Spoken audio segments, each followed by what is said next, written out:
Now Jacob heard the words of Laban's son, saying, Jacob has taken away all that was our father's, and from what was our father's he has acquired all his wealth. And Jacob saw the countenance of Laban, and indeed it was not favorable toward him as before. Then the Lord said to Jacob, Return to the land of your fathers and to your family, and I will be with you. So Jacob sent and called Rachel and Leah to the field to his flock, and said to them, I see your father's countenance, that is not favorable toward me as before, but the God of my father has been with me. And he knew that with all my might I have served your father.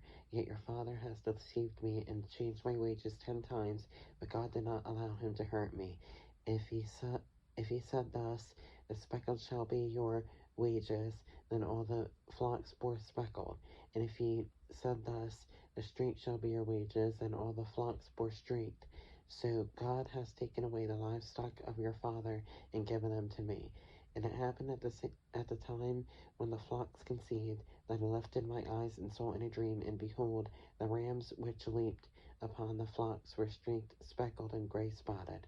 Then the angel of God spoke to me in a dream, saying, Jacob. And I said, Here I am. And he said, Lift your eyes now and see, all the rams which leap on the flocks are streaked, speckled, and gray spotted, for I have seen all that Laban is doing to you. I am the God of Bethel, where you anointed the pillar, and where you made a vow to me. Now arise, get out of this land, and return to the land of your family. Then Rachel and Leah answered and said to him, Is there still any portion or inheritance for us in our father's house? Are we not considered strangers by him? For he has sold us and also completely consumed our money. For all these riches which God has taken from our father are really ours and our children's. Now then, whatever God has said to you, do it. Then Jacob rose and set his sons and his wives on camels, and he carried away all his livestock and all his possessions which he had gained, his acquired livestock which he had gained in Padan Aram, to go to his father Isaac in the land of Canaan. Now Laban had gone to shear his sheep, and Rachel had stolen the household idols that were her father's.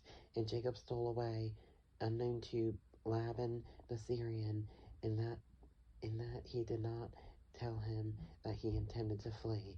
So he fled with all that he had. He arose and crossed the river and headed toward the mountains of Gilead.